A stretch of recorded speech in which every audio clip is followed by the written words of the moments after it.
tenemos cada uno 10 minutos para la exposición y luego dejaremos 15 minutos para preguntas y cuestiones que surjan. Pues entonces empezamos por, bueno, la primera de ellas con Carlos Francasa, la acústica, psicoacústica y etnomusicología, interdisciplinariedad para una comprensión de las innovaciones organológicas en la bandola del trío típico de cuerdas andino colombiano. De Carlos, que está aquí.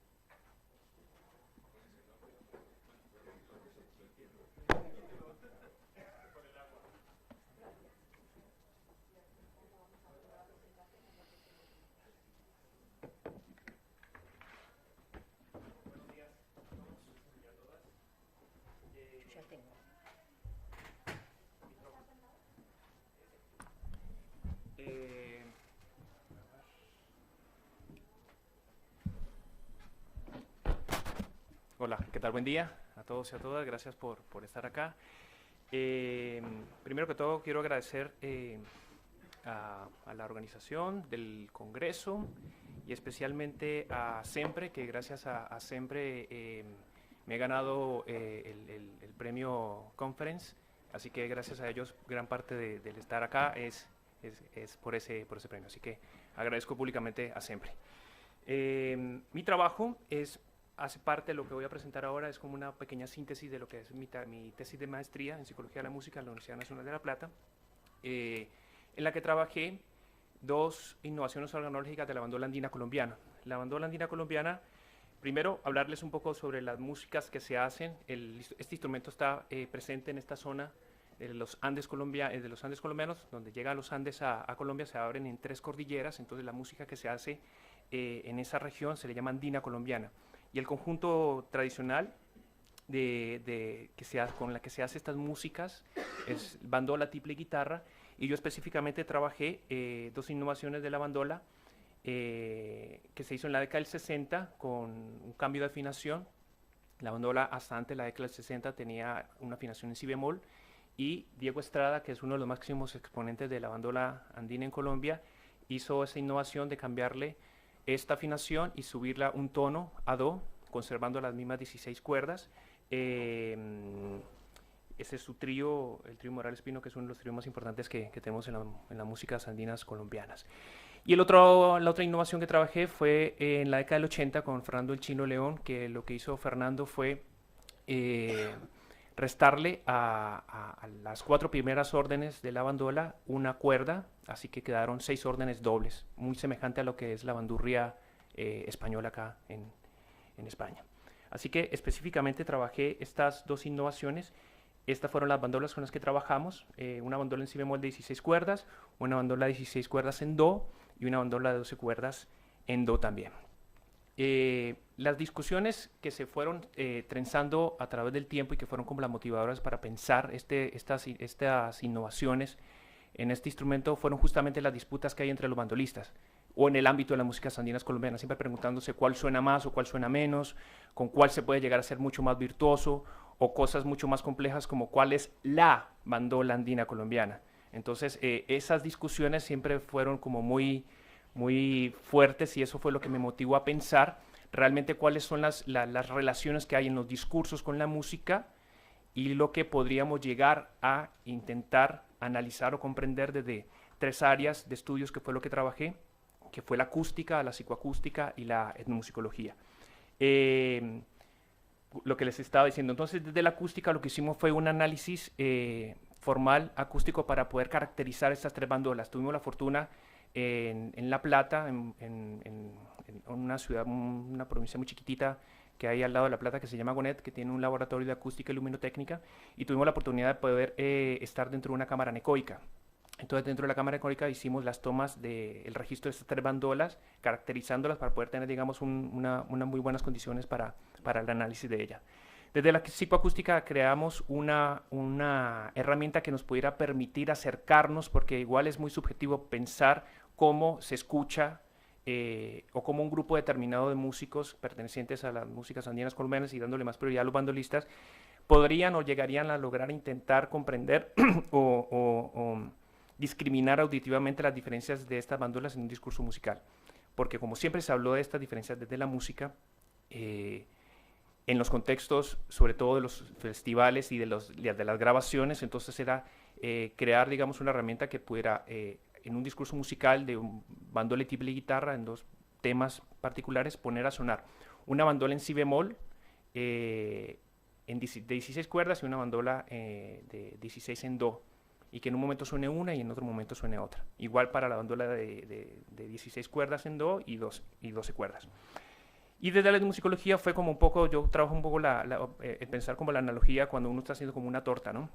Entonces tengo como la acústica un poco de harina, la psicoacústica un poco de leche, y la musicología vino siendo como el huevo para poder amasar y darle como forma a esto para poder comprender, porque a partir de los resultados que fuimos encontrando con el análisis acústico y con la herramienta perceptual, nos íbamos quedando cortos para poder dar respuesta a preguntas tan específicas como saber qué ocurrió en la cultura musical andina colombiana a partir de estas dos innovaciones organológicas propuestas, porque igual el instrumento tuvo otras modificaciones a través del tiempo, pero estas fueron muy particulares, en las que fue necesario poder tomar un poco, y es donde yo me agarro, la teoría del cambio musical que propone Blacking en la década del 70, en el 77, para pensar cómo se va constituyendo y cómo se va construyendo un cambio musical en una cultura musical particular. Entonces, ese fue como el huevo que me ayudó un poco a amasar un poco el asunto y tratar de dar respuesta a esas preguntas que yo me hacía. Acá les muestro un poco sobre fotografías, sobre cómo fue el espacio de la cámara anecoica en la edición de los instrumentos. Aprovechamos ese día y también registramos un tiple en si bemol y un tiple en do, porque también paralelamente a las modificaciones que se le hicieron a la bandola, el tiple también fue modificándose, y la guitarra, como siempre, mantuvo su afinación en do. Se hicieron esas caracterizaciones muy específicas. Esto también quería aprovechar de darle los créditos a Manuel Bernal, que gracias a Manuel esta caracterización muy detallada de las bandolas se pudieron utilizar para esta tesis. Esta la hizo él, una bandola de él, por supuesto. Esta caracterización sí la hice yo por mi cuenta, que fue la bandola 16 en do, y Manuel hizo esta caracterización de la bandola de 12 cuerdas en do, que aparece en su tesis de licenciatura, que es un trabajo con el que yo me agarré, sobre todo para pensar también algo que es muy importante. Gracias a estas innovaciones que ellos propusieron, que propuso Diego Estrada y Fernando León, parte fundamental de que se pudiera materializar fue la comunicación tan fluida y tan interesante que puede llegar a tener ellos como músicos con el luthier. Es fundamental, porque sin el luthier acá en el medio no se podía lograr todo lo que se logró. Así que Manuel me sirvió muchísimo su trabajo para poder pensar también el rol activo del luthier. Los plectros con los que trabajamos, intentamos caracterizar, digamos, una de las características y cualidades sonoras, y sobre todo pensando las variables, de controlar las variables que teníamos en el momento del registro de las bandolas, fue utilizar un plectro característico por cada una de las bandolas. Entonces el primero es de Carey, que es de la concha de la tortuga. La de los años 60 es un celuloide, igual que el PIC actual, ¿no? Entonces esos fueron los plectros con los que trabajamos. Dentro del análisis acústico se hizo pues un análisis espectral, análisis de evolución de la caída de los armónicos en el tiempo, que eso fue lo que nos dio la posibilidad de poder trabajar en la cámara anecoica. Al no tener eco, entonces nos dio la posibilidad de poder medir qué tanto la cuerda vibró. La fluctuación de la afinación, que es algo típico en las bandolas, al tener tantas cuerdas es muy difícil mantener la afinación, entonces fue lindo poder registrar también eso en medio del trabajo que hicimos en la cámara anecoica. Se fue desafinando el instrumento, entonces fue bueno poder registrar la naturaleza del instrumento. Presencia de parciales por debajo de la fundamental y diferencias en decibeles que había en una cuerda entre la bandola 16 y 12 para pensar. También sí había una gran diferencia en relación al ataque que se podía tener y la proyección del sonido, ¿no? O para poder pensar cuál sonaba más o cuál sonaba menos, ¿no? Entre esas disputas entre estas bandolas. Entonces, desde la psicoacústica lo que hicimos fue crear esta herramienta y grabamos en bandola, tiple y guitarra 2 temas. Bachué es un bambuco, con el que trabajamos si bemol, la bandola si bemol y do, y La gata golosa, que es un pasillo para pensar las bandolas 16 y 12.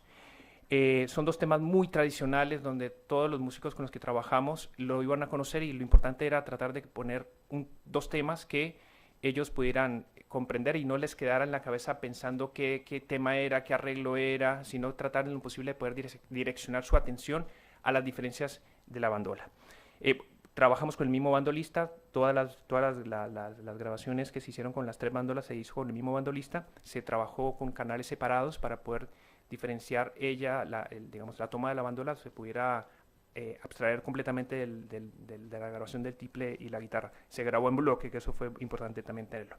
Entonces acá van a ver que para esta prueba se hicieron 12 cambios, alternancias entre una bandola y la otra. El primer canal va a dar cuenta de esas 12 alternancias que yo predefiní para esa primera escucha. En el canal de color como el segundo, el moradito, estarían las bandolas, la bandola en si bemol, y en el verde la bandola en do. Entonces ya se pueden dar cuenta que la que arranca es la bandola en si bemol y la de abajo es la bandola en do. Entonces yo quería tratar en lo posible de poder escuchar un poquito de lo que fue esa prueba.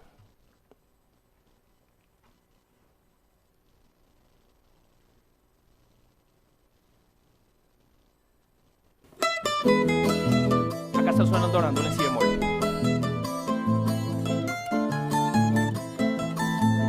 Y los cambios que hicimos fueron en relación a la forma musical del tema. Se expone esta primera parte, ¿no? En la reexposición está sonando ya ahora la bandola en do de 16.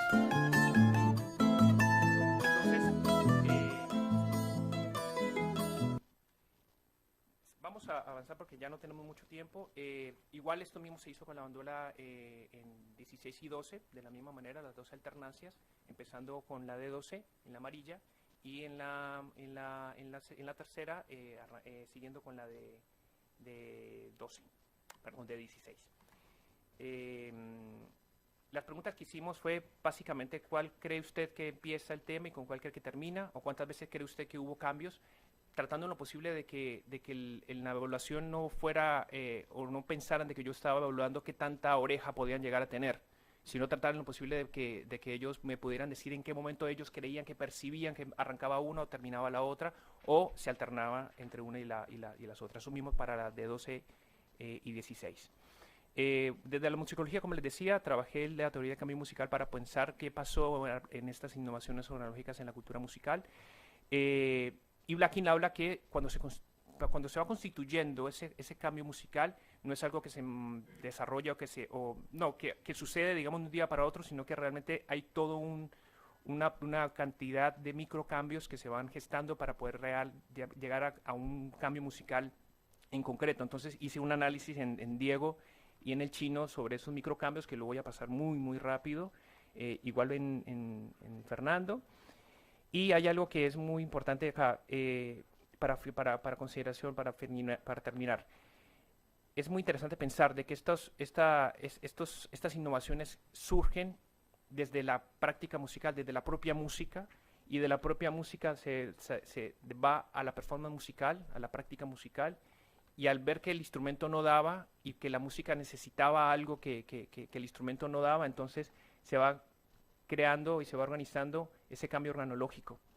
Después se va a una transformación sonora y tímbrica que tiene el instrumento, y morfológica, y luego renueva la música, que es la que se está haciendo, se va creando, se van repertorizando, se van modificando las técnicas del uso del plectro, de los ataques, digamos, de la creación de la propia música, porque se fueron detallando y terminando, digamos, grandes innovaciones que se fueron haciendo en las prácticas musicales para volver a la música, ¿no? Es como un ida y vuelta constante que se hace en este proceso.